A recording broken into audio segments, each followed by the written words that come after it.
खबर शामिल करते हैं सियालकोट से report. Haji Mohammad Nasir Qadri, advertisement director PNP news HD. Chaudhry Asim Iqbal Dayo ने कहा है, 25 दिसंबर यौम कैद आज़म मोहम्मद अली जिन्नाह आज का दिन पाकिस्तान की तारीख का एक अजीम दिन है, क्योंकि आज हम बानी पाकिस्तान कैद आज़म मोहम्मद अली जिन्नाह की वलादत का दिन मनाते हैं। 25 दिसंबर हमें इस अजीम रहनुमा की जिंदगी, जदोजहद और कुर्बानियों की याद करने का मौका देता है, जिसने बरसगीर के मुसलमानों को एक आज़ाद वतन दिलाया।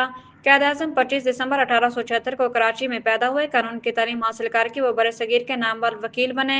दियानत, असूल पसंदी और आइन की बालादस्ती आपकी शख्सियत के नुमायां पहलू थे। सियासत में आने का मकसद इक़्तिदार नहीं बल्कि मुसलमानों के हकूक़ का तहफ़्फ़ुज़ था। चौधरी आसिम इकबाल दयो ने इब्तदा में हिंदू मुस्लिम इत्तेहाद के लिए भरपूर जदोजहद की, लेकिन जब मुसलमानों के मजहबी, तहजीबी और सियासी हकूक़ को नज़रअंदाज किया गया तो आपने दो कौमी नज़रिए की क़यादत की। 1940 की करारदाद लाहौर आपकी सियासत, बसीरत और दूर अंदेशी का अमली सबूत थी, जिसने पाकिस्तान के क़याम की राह हमवार की। शदीद बीमारी, मुसलसल सियासी दबाव और बेमिसाल कुर्बानियों के बावजूद कैद आज़म अपने मकसद पर साबित कदम रहे। बिला आखिर 14 अगस्त 1947 को पाकिस्तान मुआरे से वजूद में आया।